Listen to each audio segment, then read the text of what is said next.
ജയിലിൽ നിന്ന് മരണപ്പെട്ട് കഴിഞ്ഞാൽ സാധാരണ ഇൻക്വസ്റ്റ് നടപടികൾ പോലീസ് ഡിപ്പാർട്ട്മെൻറ്റാണ് ചെയ്യുക.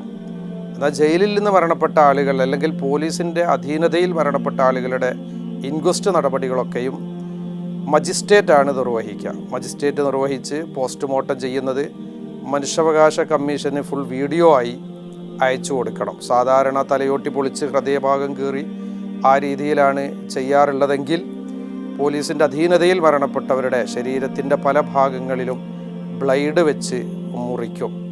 കാരണം എവിടെയെങ്കിലും ബ്ലഡ് കോട്ടിംഗ് ഉണ്ടോ, മർദ്ദനമേറ്റിട്ടുണ്ടോ എന്ന് പരിശോധിക്കുന്നതിന് വേണ്ടിയാണ്. അപ്പം അങ്ങനെയുള്ള കേസുകൾ നമ്മുടെ മുന്നിലേക്ക് ധാരാളം വരാറുണ്ട്. ഒരു പ്രാവശ്യം ഇതുപോലെ ജയിലിൽ നിന്ന് മരണപ്പെട്ടത് അവരുടെ നാട്ടിലേക്ക് നമ്മൾ കൊണ്ടുപോയി മറവയ്യാണ് ചെയ്യുക. അപ്പോൾ അന്ന് അവരുടെ കുടുംബത്തിൽപ്പെട്ട ആളുകൾ പറഞ്ഞു, നിങ്ങൾ ഒരു നിലക്കും നമ്മുടെ നാട്ടിലേക്ക് മയ്യത്ത് കൊണ്ടുവരരുത്, ഇവിടെ മറവ് ചെയ്യരുത്. കാരണം അദ്ദേഹം അങ്ങനെ ഒരു കേസിൽപ്പെട്ടിട്ട് ജയിലിലായതാണ്. അതുകൊണ്ട് തന്നെ നിങ്ങൾ എവിടെയെന്ന് വെച്ചാൽ മറവ് ചെയ്യുക, ഇങ്ങോട്ടേക്ക് കൊണ്ടുവന്നാൽ വലിയ പ്രശ്നം. സ്വന്തം കുടുംബക്കാർ പോലും ആ നിലയിൽ പറഞ്ഞത് ഓർമ്മ വരികയാണ്.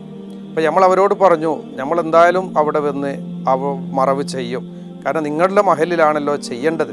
പക്ഷെ അതിസങ്കീർണമായ പ്രശ്നം ഉണ്ടാവുന്ന കണ്ടപ്പോൾ പിന്നെ അവിടുന്ന് ആരും മെഡിക്കൽ കോളേജിലേക്ക് അവരുടെ കുടുംബത്തിൽപ്പെട്ടവരോ ആരും അങ്ങോട്ടേക്ക് കടന്നു വരുന്നില്ല. ആ ഒരു ഘട്ടത്തിലാണ് പ്രായം ചെന്ന ഉമ്മ അവിടത്തേക്ക് വരികയും ആ ഉമ്മ തുരുതുര മുറിവേറ്റ ശരീരത്തിൽ പോസ്റ്റ്മോർട്ടം ചെയ്ത് കിടക്കുന്ന ശരീരത്തിലേക്ക് തുരുതുര ചുംബനം നൽകിയിട്ട് നമ്മളോട് പറഞ്ഞു, നിങ്ങളുടെ നേതൃത്വത്തിൽ മയ്യത്തിൻ്റെ നാട്ടിലേക്ക് കൊണ്ടുപോകണം എനിക്ക് ആഗ്രഹമുണ്ടെങ്കിലും മറ്റുള്ളവരൊക്കെ തടസ്സം നിൽക്കുകയല്ലേ ചെയ്യുന്നത്, അതുകൊണ്ട് നിങ്ങൾ നല്ലൊരു സ്ഥലത്ത് മറവ് ചെയ്യണമെന്ന് അദ്ദേഹത്തിൻ്റെ പ്രിയപ്പെട്ട ഉമ്മ പറഞ്ഞത് ഓർമ്മയിലേക്ക് വരികയാണ്.